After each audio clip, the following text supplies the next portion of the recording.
quiero comenzar con una pregunta importante. ¿Qué pasa si una iglesia logra arrancar bien, logra lanzar bien, reúne gente, tiene servicios, tiene líderes, pero nunca aprende a multiplicarse? Se estanca. Se vuelve una iglesia que solo mantiene lo que ya tiene.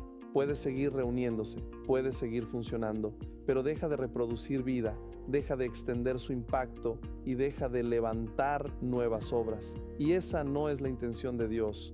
La meta no es solo abrir una iglesia. La meta es levantar una iglesia que crezca sanamente, que cuide bien a las personas, que forme discípulos maduros y que eventualmente pueda reproducirse. Y eso es exactamente lo que trata esta fase. La fase 5 es la fase de multiplicación. En esta etapa, la iglesia ya salió públicamente, ya tiene reuniones, ya tiene estructura básica y ahora necesita enfocarse en lo que le ayudará a crecer y multiplicarse de manera saludable. Aquí el enfoque ya no es solamente iniciar algo, ahora el enfoque es sostenerlo bien, fortalecerlo bien y reproducirlo bien. Y en esta clase quiero hablarte de dos grandes áreas. Primero, la necesidad de implementar sistemas sanos que sostengan el crecimiento. Y segundo, cómo convertirte en una iglesia que no solo reúne gente, sino que envía, multiplica y planta más obra. 1. Si algo pasa más de una vez, necesita un sistema. La primera gran enseñanza de esta fase es muy sencilla, pero muy poderosa. Si algo necesita pasar más de una vez, necesita un sistema. Eso es clave. Muchas iglesias tienen pasión, tienen gente buena, tienen actividades, pero no tienen sistemas. Y cuando no hay sistemas, todo depende de la memoria, del esfuerzo excesivo o del pastor resolviendo todo de último momento. Pero una iglesia sana no puede sostenerse solo con improvisación. El material lo explica de manera muy clara. Crear buenos sistemas es más fácil de lo que parece. Básicamente consiste en responder tres preguntas: ¿quién hace qué, cuándo y cómo? Eso es un sistema. Y aquí aparece una comparación muy buena. Así como en nuestro cuerpo, si un sistema falla, afecta a todo el organismo, también en la iglesia pasa lo mismo. Si uno o varios sistemas fallan, toda la congregación resiente el impacto. Por eso, en esta fase, el plantador tiene que dejar de pensar solo como predicador o como iniciador y empezar a pensar también como constructor de una cultura y de una estructura sana.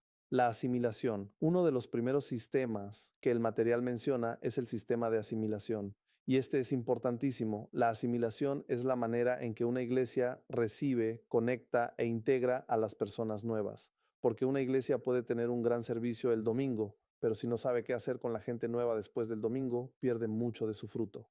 Por eso el material recomienda cosas muy prácticas: tener tarjetas de visitante o algún mecanismo para obtener información de contacto, dar seguimiento en menos de 24 horas, agradecerles que asistieron, preguntar si hay alguna necesidad de oración y buscar una oportunidad para conocerlos más de cerca. Eso me gusta mucho porque muestra que el seguimiento no debe ser frío ni mecánico, debe ser pastoral, debe ser humano, debe ser intencional. Y aquí hay una idea clave del material. La mejor manera de conectar con alguien es rápido y, si es posible, en persona. No solo se trata de mandar un mensaje automático, se trata de hacer sentir a la persona vista, recibida y valorada. También se sugiere tener una clase breve informativa para visitantes, antes o después del servicio, donde se les explique más sobre la iglesia, la visión y los siguientes pasos. Y aquí aparece una meta muy clara. El objetivo número 1 es ayudarles a llegar lo antes posible a un grupo pequeño o grupo en casa. ¿Por qué? Porque ahí es donde realmente van a comenzar a recibir cuidado pastoral, amistad, comunidad y acompañamiento. 2. El cuidado pastoral no puede depender solo del pastor principal. El siguiente sistema del que habla el material es el cuidado pastoral. Y aquí hay una verdad muy importante. La gente no solo necesita buenos mensajes, necesita cuidado real. Las personas necesitan ser escuchadas, visitadas, orientadas, acompañadas, consoladas, corregidas, fortalecidas y amadas. Eso incluye situaciones como consejería, hospitales, matrimonios, funerales, crisis familiares y muchas otras necesidades. La Biblia nos presenta a Cristo como el gran pastor y nosotros servimos como pastores debajo de él, cuidando a su pueblo en su nombre. Pero aquí está el punto importante. Si una iglesia crece, El pastor principal no podrá cuidar individualmente a todos por sí solo.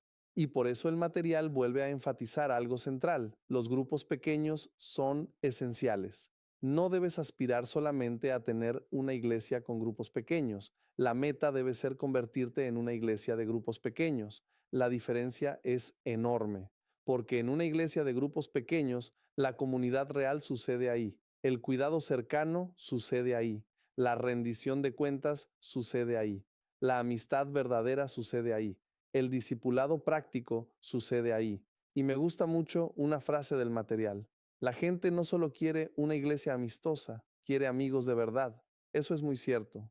Muchos pueden asistir a un servicio y aún así sentirse solos, pero en un grupo pequeño pueden ser conocidos, acompañados y pastoreados. También el material da consejos prácticos sobre cómo manejar estos grupos. El pastor debe liderar con el ejemplo y también estar involucrado en un grupo. Hay que hablar de la importancia de los grupos desde la plataforma. Pueden organizarse por semestres para dar claridad y descanso a los líderes. Y eso también ayuda a que personas nuevas puedan entrar sin sentir que llegan a un grupo totalmente cerrado.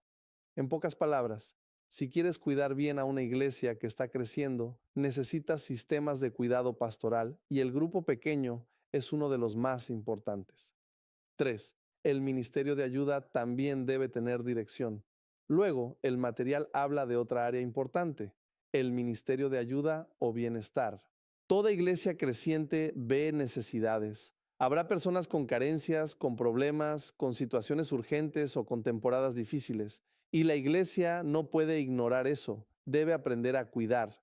Por ejemplo, el material menciona cosas como donaciones regulares de comida, apoyo a personas necesitadas, ayuda a grupos vulnerables, cuidado a ancianos, apoyo en ciertos casos de crisis, pero aquí también da una advertencia sabia. La iglesia no puede dejar que cada necesidad posible se convierta en un ministerio que la distraiga de su llamado principal. Eso es importante, porque sí, la iglesia debe servir, sí, la iglesia debe amar, sí, la iglesia debe cuidar, pero también necesita claridad sobre a qué la está llamando Dios específicamente. Por eso el material sugiere hacer dos preguntas. ¿Dónde quiere Dios que brindemos ayuda y cuidado? ¿A quién vamos a soltar para liderar esa área? Eso es sabio, porque no todo debe depender del pastor principal y no todo necesita hacerse sin enfoque. La iglesia debe servir con compasión, pero también con dirección. 4. Una iglesia sana también piensa en misiones. Después, el material habla de las misiones. Y aquí nos recuerda algo muy importante. Toda iglesia está en misión, no solo algunas, no solo las grandes, no solo las que tienen muchos recursos.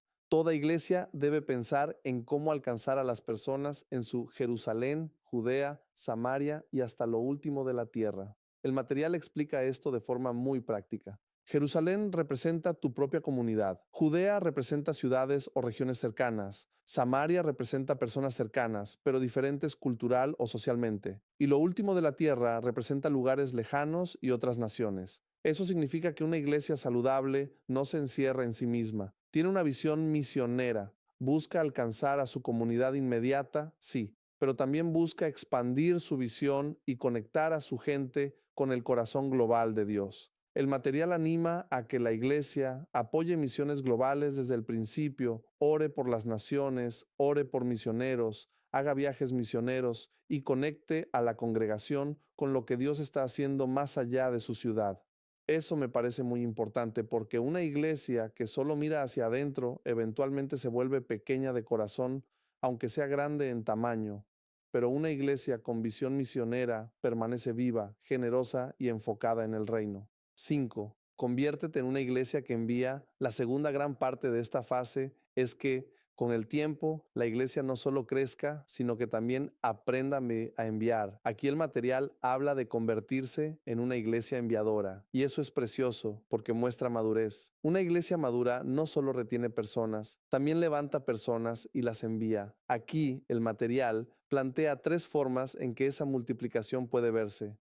Iglesia Campus. La primera es una iglesia campus. Esto sería una nueva ubicación de tu misma iglesia en otra zona cercana. Mantiene el mismo nombre, la misma visión, las mismas políticas y el mismo ADN. Normalmente hay un pastor de campus que pastorea localmente, pero sigue bajo la dirección del pastor principal o de la iglesia madre. En pocas palabras, no es una iglesia diferente, es una extensión de la misma iglesia. B. Iglesia afiliada. La segunda es una iglesia afiliada, algo así como una iglesia hermana. Aquí el material usa la idea de Timoteos, hijos espirituales que has formado y que después salen a fundar, pero siguen muy conectados contigo. Estas iglesias son independientes en cierto sentido, pero conservan una relación fuerte contigo, comparten mucho del mismo ADN y suelen mantener una relación de honra, cercanía y supervisión espiritual. Eso es hermoso porque refleja paternidad espiritual.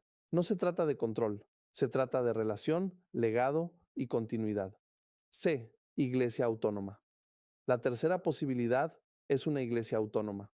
Aquí el material habla de soltar Pablos. Y esta parte me parece muy madura, porque no todos los que formas se quedarán bajo tu cobertura cercana toda la vida. Algunos, después de ser formados, saldrán a hacer una obra distinta, con otro estilo, con otra estructura y con otro camino. Y el material dice algo muy importante. Prepárate para eso desde antes, porque puede doler, puede sentirse como pérdida, puede parecer que alguien a quien invertiste mucho ahora se fue, pero en vez de verlo como traición, muchas veces tienes que aprender a verlo como multiplicación. No todos serán Timoteos, algunos serán Pablos, y eso también está bien. Una iglesia autónoma es una obra que tú ayudaste a iniciar con recursos, acompañamiento o consejo, pero que después sigue su camino sin una conexión estructural fuerte contigo. Y aquí el principio es muy maduro. El reino es más grande que tu propia estructura. Conclusión.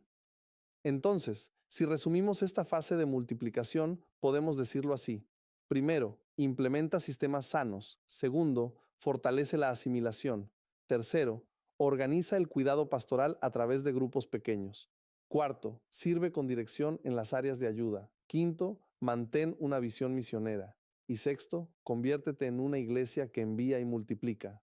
Y todo esto nos deja una gran lección. La madurez de una iglesia no se mide solo por cuánta gente reúne, sino por qué tan bien cuida, qué tan bien organiza, qué tan bien disipula y qué tan dispuesta está a multiplicarse. Una iglesia sana no solo crece numéricamente, crece en estructura, crece en cuidado, crece en visión, crece en misión, crece en capacidad de enviar. Y quiero cerrar con esta idea. La multiplicación no es simplemente una estrategia de expansión, es una expresión de madurez espiritual. Porque cuando una iglesia llega al punto de cuidar bien a su gente, integrar bien a los nuevos, servir a los necesitados, pensar en las naciones y soltar líderes para nuevas obras, entonces esa iglesia ya no solo está sobreviviendo, está reproduciendo la vida de Cristo.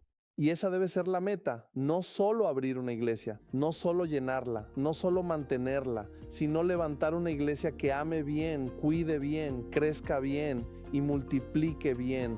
Porque una iglesia verdaderamente sana no solo bendice a las personas que ya están dentro, también se convierte en una plataforma para alcanzar a muchos más, en muchos más lugares, para la gloria de Dios. Me da mucho gusto que sigamos avanzando juntos en este proceso de fundación de iglesias. Nos vemos en la siguiente clase.